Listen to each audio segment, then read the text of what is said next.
There is no neon sign outside proclaiming that we are open 24 hours a day, and no gust of frigid air that hits you as you walk in the door. The only air conditioning comes from a small fan.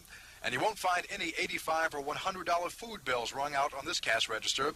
No, this is the corner of 20th and Washington, McAl's Corner Grocery. But Macon Jones has lived and worked here for 7 years, and that is what he says he offers over everything else. I would say that the personalized service, you know, that when people come in, you get to know them by first name, last names, children's, and it's the thing that they learn to trust you, and they can send the kids here with $20 bills and all. They're not just a number like you go into a food fair, you know, or Venture Pie or whatever, you know. In other words, you know the kids' names. You know if the kid walks in here and asks for the wrong thing, you probably know what his mother wants or something. Truly, truly. Mm-hmm. You also won't find any giant or family-sized soaps here, and the prices are usually more than at the big supermarkets. But that's because, as Jones puts it, we're just a small store. The chains, they can buy us in bulk, and we'll buy by cases, 1 or 2 cases, and when we compare prices with them, their selling price is what we can't even buy what the supermarket sells for. The living, he says, is good enough to put his daughter Audrey through college. Oh, by the way, she doubles as the checkout girl. Kurt Anderson on the scene in East Baltimore. He was known as the Earl of Eager Street. 56-year-old Lawrence Hall, described by some as a penniless drifter, died December 22nd of liver failure. And grant him an entrance into the land of light and joy. Today, his friends and some long-lost relatives gathered to pay their final respects to a man who lived most of his life in the alleys of Mount Vernon. A good-hearted man. Another good-hearted man you never find again. Lawrence was a wonderful person. He was honest as the day is long.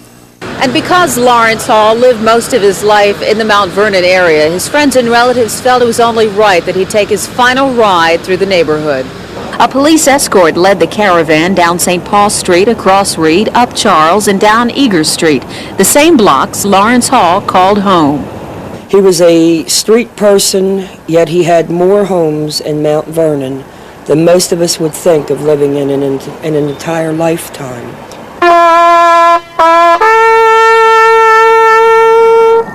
He cared about people. He'd see anybody on the street, an old person, and he'd walk up and ask them how they were. Can I help you? And he had nothing himself, but yet he cared. If he lived with nothing, he died with plenty, the love and caring of his friends and relatives. In Garrison Forest, I'm Brenda Carl, Channel 2 News.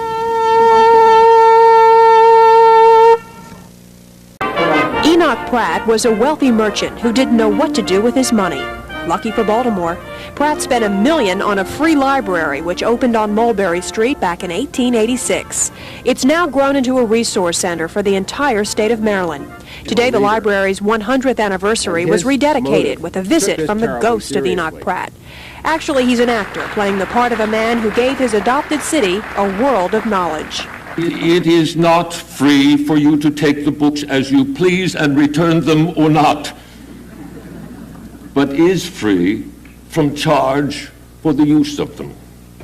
After the centennial ceremony in Pratt's old house, grateful readers marched to the library's main branch on Cathedral Street. What do you like about the library? The availability of the librarians, the wide resources available. You can use it for reading, for research, just to come and sit. It's great. Now, Enoch Pratt was your grandmother's uncle. Right. What did she remember about him? Well, she remembers how particular he was about people taking books out, and they couldn't take them out without cards. So he tried to trick them, and one afternoon he came in and he said, I want to take a book out, but I don't have a card, but they wouldn't let him take it. So it was he was very pleased. When the library first opened, there were only 45,000 books to choose from. And now you can borrow from a collection of over 2 million books. And that includes video cassettes, film strips, even video discs. And the people who use Pratt's library hope this is just what he would have wanted 100 years later. Vicki Cox, downtown, for Channel 2 News. Baltimore's 9th and 11th graders will be given a confidential written survey asking questions about their knowledge of sex and their own sexual behavior, including questions about masturbation and what kind of birth control they may use. At Lake Clifton High, teenage pregnancy is a big problem, according to Principal Oscar Job. He thinks the survey can help school officials deal with that problem. Much of the information,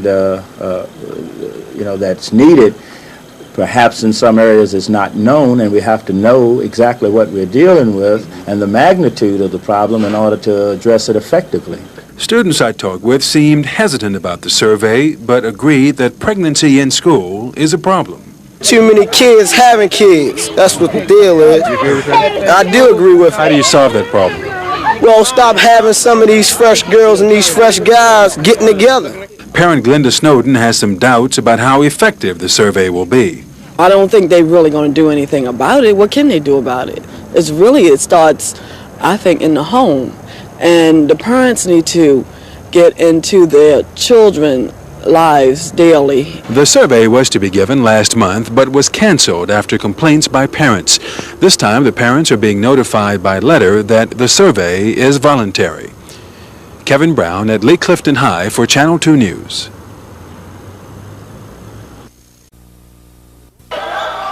When the going gets tough for the Foresters, they get the ball to number 23, Michael Chase. And when he gets the ball, chances are it's headed for the hoop. When you got a man that can put the ball in the basket like Mr. Chase, you want it in his hand. When we bring it down the court, it's a crucial situation. I want it in Mike's hand. And when we're coming down the court, it's not a crucial situation. I want everyone to participate and get into it, but we know we got a heck of a score in Michael Chase, and if he can put it in the basket, then we want the ball in his hand. They come to me when it comes to pressure, or when they get tight, the game get tight like it was today, they come to me. Michael's averaged just under 40 a game for most of the year, which puts him at or very close to the top for all area prep scorers.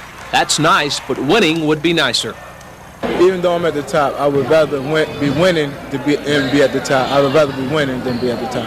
I've talked to quite a few coaches that's in Division I, and they're interested. And we can get his grade point average over the 2-point mark. Right now he's at 2 point, and we can get him to work a little harder in the classroom and participate a little bit more on the basketball court, playing a little bit more defense and develop his game all around, and it's not going to be a problem at all. If Michael can get his grades and his defensive skills up there with his scoring stats, you'll be hearing a lot more from him. Scott Garso, Channel 2 News.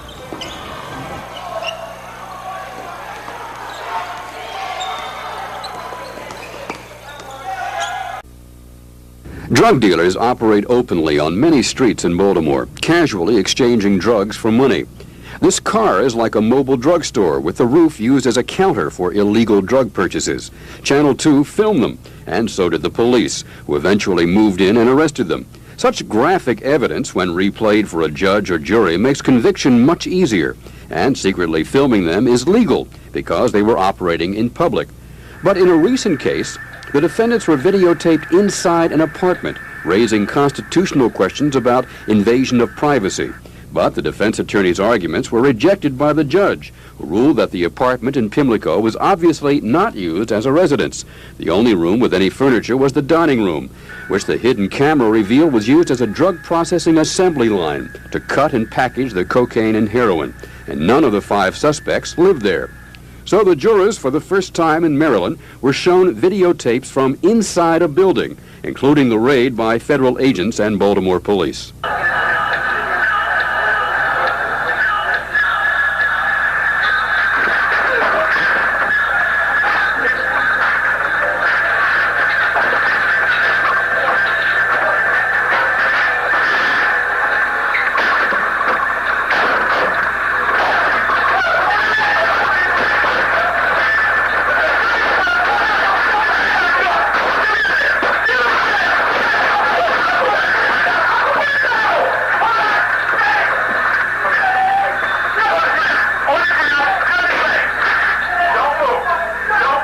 Law enforcement officials say that videotape is an extremely valuable tool. And let the jury see firsthand the crime being committed, and to see the defendants who are sitting there neatly with their coat and ties on, sitting in the courtroom looking like older choir boys, when they actually see them in the tape, right on the television, I think the jury gets a much clearer presentation of what actually happened.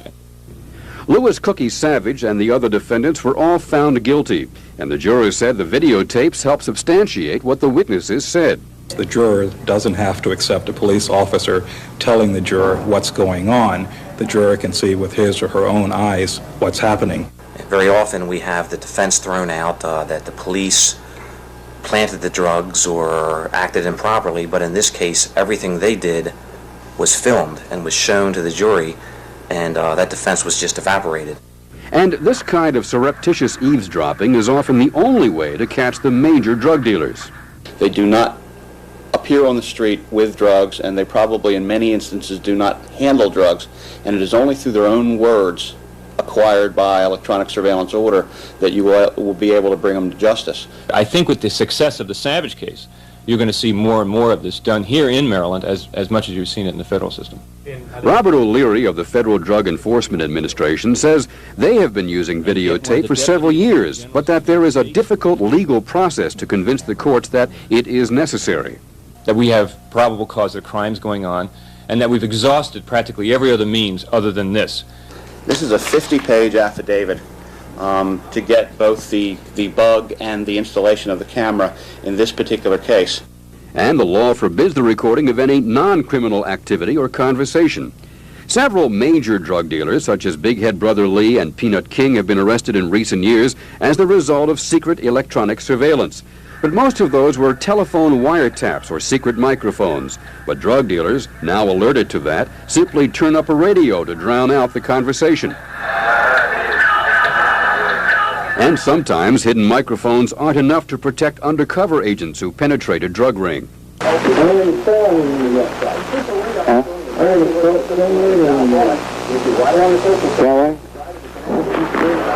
When police broke down the door to raid the apartment where LaSalle Simmons and undercover agent Marty Ward were discussing a drug deal, Marty Ward, who was wearing a body wire, was shot to death by Simmons.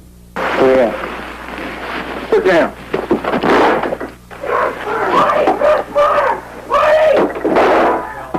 But officials say a hidden camera could not have been used in that case.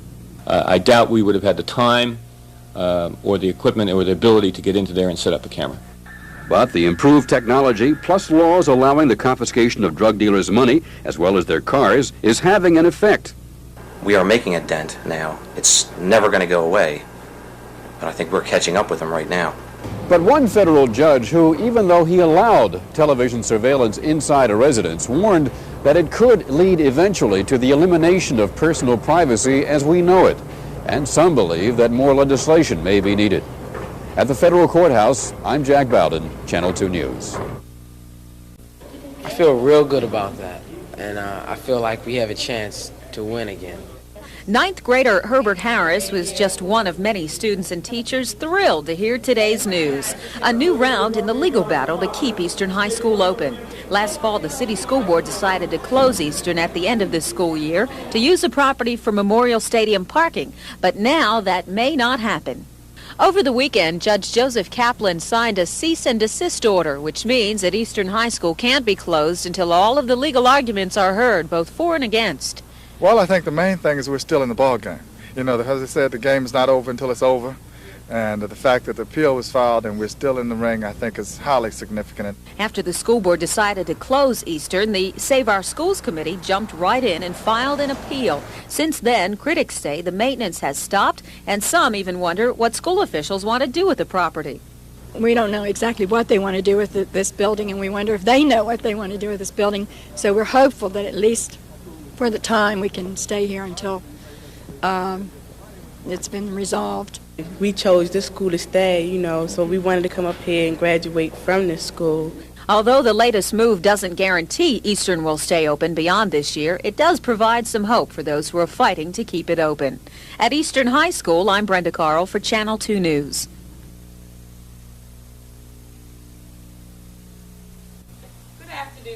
In recent years, as a society, we've become more aware of the victimization of children. To protect our children, we now routinely have them fingerprinted. We're teaching them how to say no to the wrong kind of touching. Is it helping? Those are some of the techniques that will be assessed at the two-day Maryland Conference on Child Victimization. 200 professionals who've been working with young victims and related issues are meeting here to explore strategies for reducing child abuse and its after effects. Experts have now had some time to examine the child victimization statistics. The good news is that not many children are in fact abducted by strangers. The bad news is that many children, far more than previously thought, are sexually abused, often within the home. You're seeing an increase in reporting. You'll see very dramatic statistics of that going up, but in a sense that's a good thing, because it means this whole thing thrives on privacy. It thrives on secrecy. And the fact that abuse, especially the most sensitive kind, sexual abuse, is being talked about means that quite literally it's coming out of the closet for the health of kids and for the health of society. This Montgomery County social worker says when she first took the job in 1973, she seldom saw a case of child sex abuse. Now she sees dozens, and she says social workers have learned better ways of protecting the child once a problem's identified. When we did begin to work with the families, we tried keeping the families together and not having the legal system involved, and trying to have therapy more from a family point of view rather than the individual problems. Really what we now do is focus on getting some distance in the family, having the offenders leave the home temporarily, building the relationship between the mother and the child, and helping the child learn to say no and learn helping the mother learn to protect the child. In some cases, after counseling, families remain together. Many times, they do not. Joyce Jefferson, Channel 2 News.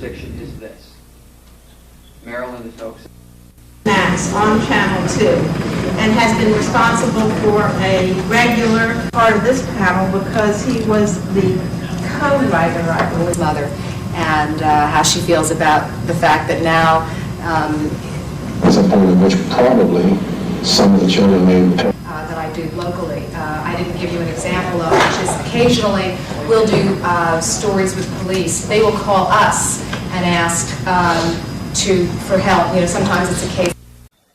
The kids in this block of Cliffview Avenue knew Calvin Williams as Bam. Now, some went to school with him, others played basketball with him, but most were not surprised that something like this could happen around here. Apparently death, violent death, is something that they've learned to live with. People usually getting killed around this block anyway. So you're surprised that something like this happened? No. Why not? Just no, I don't know why. So because stuff like this happens a lot, or what? Yeah. So how do y'all survive around here if you know like this stuff happens all the time? Staying around the house. Bam would have been 15 next month. In September, he would have been a 9th grader at Clifton Junior High School. But last night, here in the 1500 block of North Avenue, he and his friend Greg were riding a borrowed moped. 2 older boys pushed Bam and Greg from the bike. Greg told Bam's sister what happened next. They made Greg give him his watch and asked Bam if he got any money, and he said no. Then the boy looked at him and told him that he don't give a damn about him anyway. Then he just started shooting him. And Greg, they pushed Greg, and Greg had grabbed the boy's hand and told the boy, please don't shoot him no more. And then the boy pushed Greg down and he ran to the fire department. Then they shot him 2 more times. She, in turn, told her mother. They rushed to the hospital at 1 this morning, but were already too late. When I went to the hospital, they told my son was already dead. And he was in the morgue, and I couldn't see it. Do you know who did this? No. Kurt Anderson on the scene. The Lafayette high-rise project during the past few days has had its share of crime activity, and police are walking the beat to reduce it. Residents here say at night young men who they say are drug dealers are in the midst of a drug war to determine who will sell narcotics at the projects. They say drugs are sold quite openly, usually in broad daylight. When we arrived on the scene this morning, where drugs are reportedly sold, a group of young men chose to run from the camera rather than talk. Most residents also chose not to talk, but one security officer did. Yes, I'm afraid. There's no telling when they shoot, no telling where them bullets gonna hit at. And you can't keep this, this door right here ain't really safe enough. Because it just comes open when you pull it, and the only way to stay locked is you put that part on. Also at this high-rise, a federal study is being conducted to determine why crime flourishes in this kind of area. The man who is conducting the survey told News Scene, according to those who live here, drugs are the source of the problem. The residents will tell you that the biggest problem in terms of crime over here is drugs. Every place they look, they see drugs. If you come out here at the right time of day or the right time of evening, you'll see people standing around right over there in that playground smoking. If you're lucky, you might even see somebody shooting up. You never know around here. People fear drugs, almost everyone to a person that we talk to. Drugs is their number one problem. And so while a study on crime is being conducted, foot patrols are trying to discourage crime. But one resident said, police cannot be here 24 hours a day. I'm Art Norman on the scene in East Baltimore.